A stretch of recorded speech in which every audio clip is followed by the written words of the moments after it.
naman pagtatanggi yun. Kailangan handa ako, kamukha yung wawawin, handa ako eh. Kasi ito yung alam kong trabaho eh. Nung naging drummer ako, handa ako. Nag-ensayo ako mag-drums. Yung tatakbo ka ng isang posisyon sa gobyerno, dapat handang-handa ka, isip mo, puso mo, at walang bahid na gagawa ka ng hindi maganda.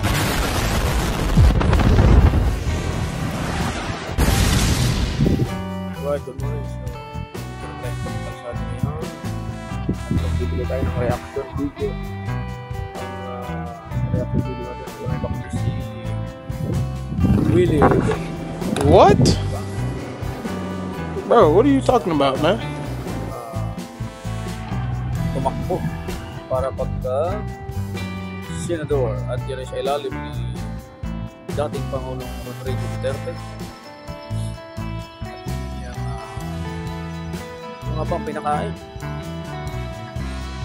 kaya dating Pangulong Rodrigo Duterte kay Willie sa ibang bisita sa alright ha? Ayun meron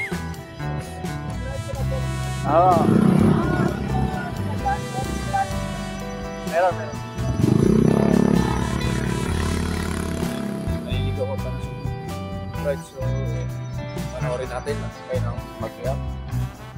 Isip na masama pa para sa kababayan natin at sa bayan natin. Ako, nambit ko siya. Pinatawag niya ako sa Malacanang. Alam mo ba kung ano pinakain niya sa akin?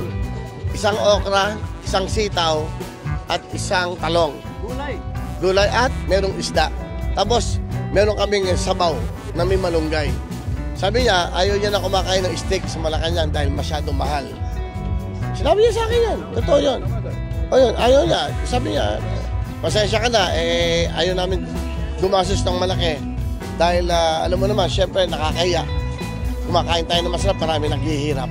So, nung mula nun, sabi ko, ibang klase, saka ayaw niya magpatawag na presidente siya, mayor lang ako.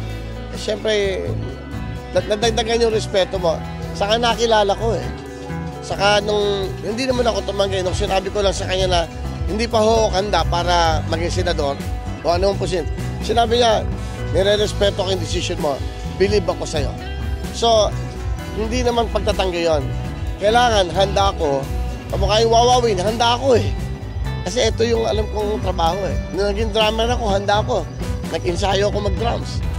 Yung tatakbo ka ng isang posisyon sa gobyerno, dapat handang-handa ka. Isip mo, puso mo, at walang bahid na gagawa ka ng hindi maganda. Last sir, nasama sa mga supporters? Importante yun. Hindi lang sa supporters. Kahit hindi sa supporters. Bansa natin to eh. Diba? Ang sarap ng mga Pilipino. Nagkakaisa, nagmamahalan. Kaya lang, pag nahaluan na ng politika, nag-iiba na kanya-kanyang opinion. Napakasarap ng tayong lahat. Umangat na magkakasama. Kahit may, alam mo, napakasarap ng feeling na kahit saan ka pumunta, na proud ka sa bansa mo. Proud ka being a Filipino. Sana may awa ang Panginoon Diyos sa atin na maging maayos na lahat. Magkaayos-ayos na, walang puot na galit, di ba? Walang galit, walang negative sa buhay. Ako, yun ang pananaw ko. Iba naman si ibang mga tao. Sa akin yun. So, importante yun, pagdasal natin na lahat maayos na. Pag may hatred ka sa puso mo, hindi ka angat. Pag may galit ka, lagi kang galit. Dapat meron ka maganda sa puso mo na forgiveness at pagmamahal sa ating mga kababayan. Salamat. Salamat.